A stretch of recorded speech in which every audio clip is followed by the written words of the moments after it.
খুবই মজা হয়েছিল আজকের এই মুরগির কোরমা রেসিপিটা। এটা দেখতে যেমন সুন্দর হয়েছিল, খেতেও অনেক মজা হয়েছিল। দেখে নিশ্চয়ই আপনারা সেটা বুঝতে পারছেন। আসসালামু আলাইকুম। আজকে রান্না করব মুরগির কোরমা। প্রথমে একটা ব্লেন্ডার জারে দিয়ে দিলাম টমেটো, পেঁয়াজ। এটাকে ব্লেন্ড করে নিয়ে এবার কিছু বাদামকে ভেজে নিয়ে ব্লেন্ড করে নিলাম।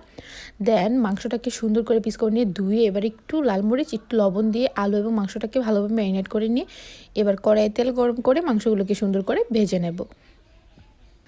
আপনারা অনেকেই অনেকভাবে কোরমা খান, কিন্তু আজকে আমি আমার মতো করে একটু আলু দিয়ে অন্যরকমভাবে আজকে কোরমাটা রান্না করব। পুরো রেসিপিটা দেখলে অবশ্যই বুঝতে পারবেন।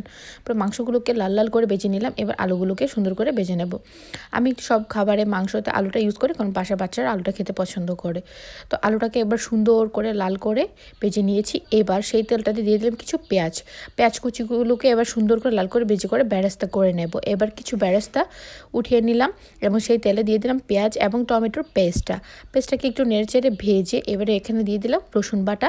এবার দিয়ে দিলাম এখানে বাদামের পেস্টটাকে খুব ভালোভাবে অনেকক্ষণ কষিয়ে নিতে হবে।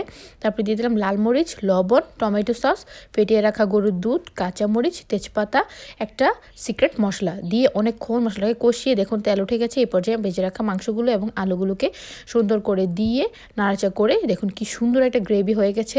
দেখে মনে হচ্ছে যেন মানে এখনই খেয়ে ফেলি। এডিট করতে গিয়ে আমি এটার আবার ইচ্ছা হচ্ছে খেতে। এত সুন্দর হয়েছিল এবং এত ভালো টেস্ট হয়েছিল এটার। আপনারা অবশ্যই এভাবে ট্রাই করবেন। খুবই সিম্পলভাবে বাসায় রান্না করা যায়।